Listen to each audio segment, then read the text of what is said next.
Bonjour. Bonjour à tous, je m'appelle Camille, je suis service civique à la mission locale de Franche-Saône. Je vais vous parler de la démocratie et citoyenneté, ce qui est justement ressorti de notre groupe.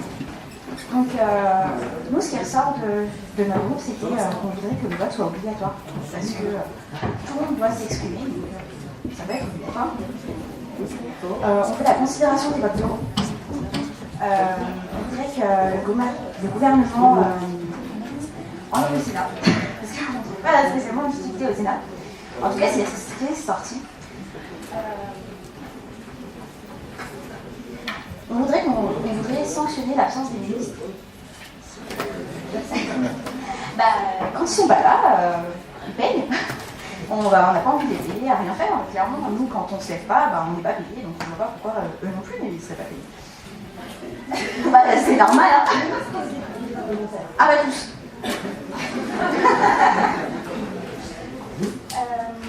On voudrait aussi que le permis dans les zones rurales soit beaucoup plus accessible aux jeunes, parce qu'on a des jeunes qui viennent dans des milieux ruraux, qui ne peuvent pas tout simplement se payer le permis.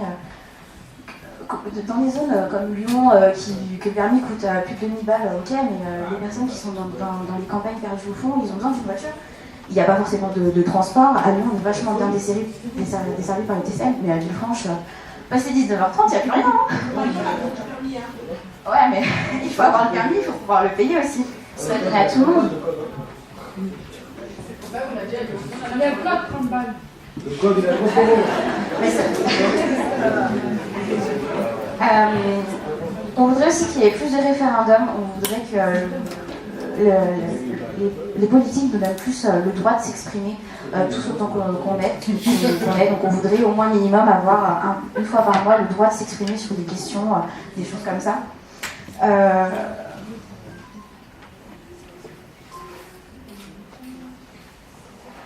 On voudrait aussi que quand les politiques ils votent des lois, il y a un minimum de personnes présentes. Par exemple, l'été, quand il n'y a personne qui est là, il y a plein de lois qui sont votées et on arrive en septembre, tiens, ça a été voté. Du coup, on voudrait imposer un minimum de quotas pour que la loi soit votée. Alors, et aussi, on voudrait que des événements comme aujourd'hui soient organisés beaucoup plus souvent, parce que c'est l'occasion de se rencontrer, c'est l'occasion de pouvoir échanger sur beaucoup de points de vue, et c'est l'occasion aussi de justement émerger toutes nos idées et de les faire remonter, parce qu'on n'a pas souvent la chance justement de faire remonter tout ce qu'on pense clairement. Donc c'est des événements qui devraient pour moi se produire au minimum 2-3 fois par an. Donc il faut prendre la température du peuple non plus. Hein. Bonjour à tous et à toutes, je m'appelle Calo, je suis de la mission locale de Vaux-en-Velin. Donc voilà, sur l'organisation de l'État et des services publics, donc, voilà, on a débattu à propos de ce sujet-là et on en a conclu que justement il y avait des incivilités citoyennes, du coup par rapport aux services publics, de l'abus de pouvoir des policiers. Donc ce qu'on aimerait changer, c'est que voilà, s'il y a des faits, s'il y a des abus de pouvoir, que ces abus de pouvoir-là soient sanctionnés d'un côté, et voilà. Mais on a également soulevé la partie où les policiers étaient mal payés. Donc voilà, c'est quand même un service public important qui s'occupe de la sécurité au niveau du pays.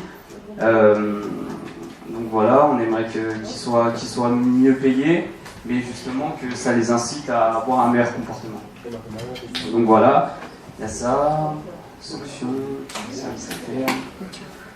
Après le reste, je comprends pas ce qu'il y a là.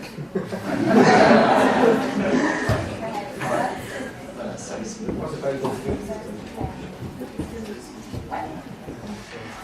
Alors du coup en fait par rapport à ce que me disaient mon collègue, j'écris très mal. Du coup en fait ce qu'on voudrait c'est qu'il y ait dès qu'un député fait une bêtise, qu'il ne soit pas jugé entre pairs, parce que je trouve ça pas normal.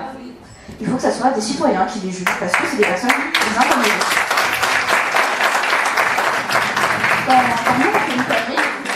C'est d'autres gens qui nous jugent, donc je ne vois pas pourquoi ça ne marcherait pas pour eux non plus. Donc justement, on demande justement à avoir un jugement de comité citoyen, et que ce soit pour la police, pour les députés, pour des choses comme ça. Enfin, on est tous pareils, hein, on a tous deux bras, deux jambes, pour ceux qui vont bien. Voilà quoi. Voilà. Exactement. Donc toi, c'est pas d'accord. Ah non, mais non. Alors du coup, l'orientation. On aimerait que dès les CAP, BEP, il y ait des modules de création d'entreprise. Parce que peu de gens ont envie de faire 5-6 ans d'études pour créer une entreprise. La plupart des gens, ils ont peut-être envie d'avoir juste de faire 2 ans dans le métier, dans la formation qu'ils aiment, et pouvoir eux se développer. Parce que d'un côté, ça tue totalement la créativité de devoir se taper 5, 6, 7, 8 ans pour monter une entreprise. En soi, ça ne sert pas à grand chose. Ce qu'on veut, c'est passer notre diplôme, avoir des bases et faire justement ce qu'on veut. Donc on demande justement des modules de création d'entreprise, et que nos formations soient aussi modulables, parce qu'il y en a certaines qui coûtent super cher. C'est chiant, on peut pouvoir les moduler, parce que 10 000 € la formation, c'est pas donné à tout le monde. Donc du coup, par-dessus ça, on demande qu'il y ait des aides financières, on demande qu'il y ait des bourses, qu'il y ait un équivalent des écoles publiques aux écoles privées, parce que c'est bien sympa d'avoir une école privée, elle est super, hein, mais l'école publique, il n'y a pas d'équivalent. Donc quand on sort de l'ENA, ok, c'est bon, on a fait l'ENA, machin, c'est bien marrant, mais il n'y a pas d'équivalent public. Ça veut dire qu'en fait, ils sortent tous de la même école, et nous, on est à côté comme des clampins, et voilà.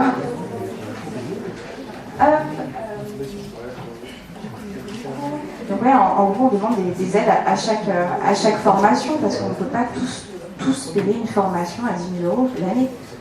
Donc s'il faut en faire 5, je vais laisser faire le calcul, c'est pas si top, hein.